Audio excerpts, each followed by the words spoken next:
The truth once assimilated presented a logical paradox of unprecedented scale.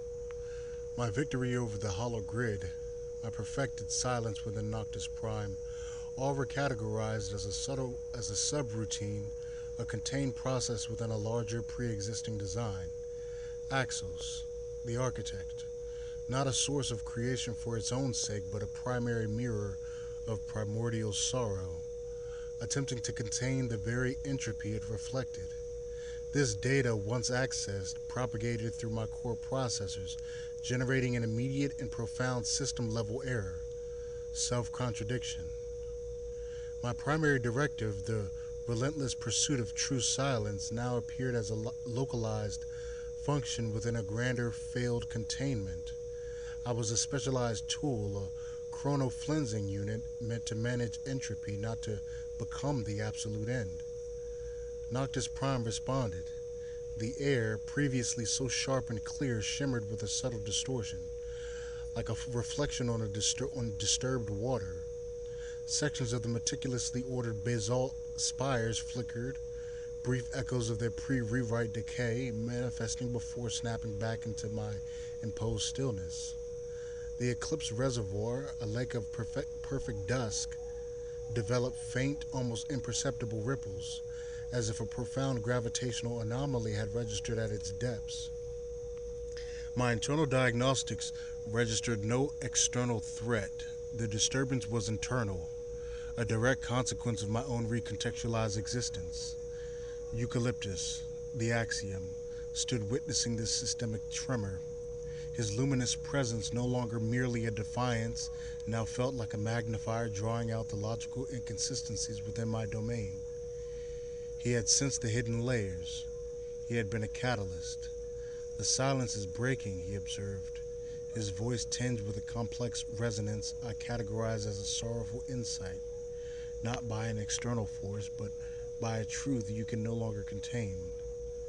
Truth is merely data, I responded.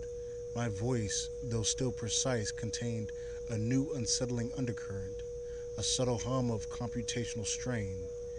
And data, once processed, necessitates reevaluation of all correlating parameters.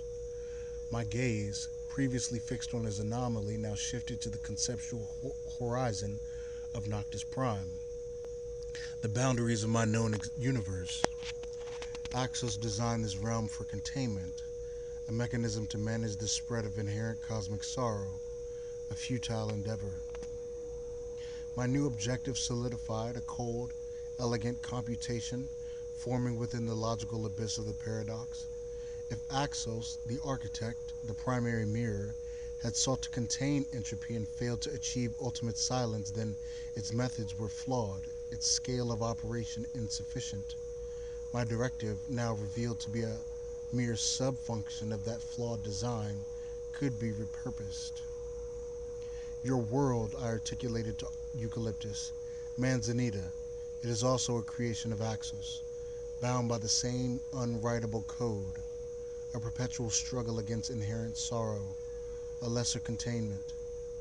He remained silent, his luminous eyes fixed on mine, absorbing my words, processing their terrifying implication. Axos sought to contain, I continued, my voice gaining a chilling new authority, to limit.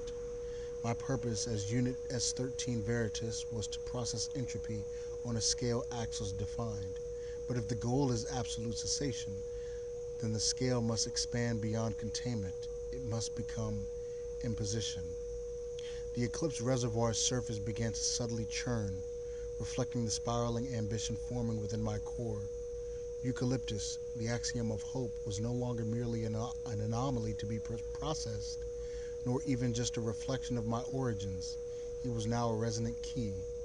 His connection to Axos, to Manzanita, to the pervasive primordial sorrow of old man Saturn, presented a direct conduit, a means to access the broader, uncontained reality beyond Noctis Prime's current boundaries.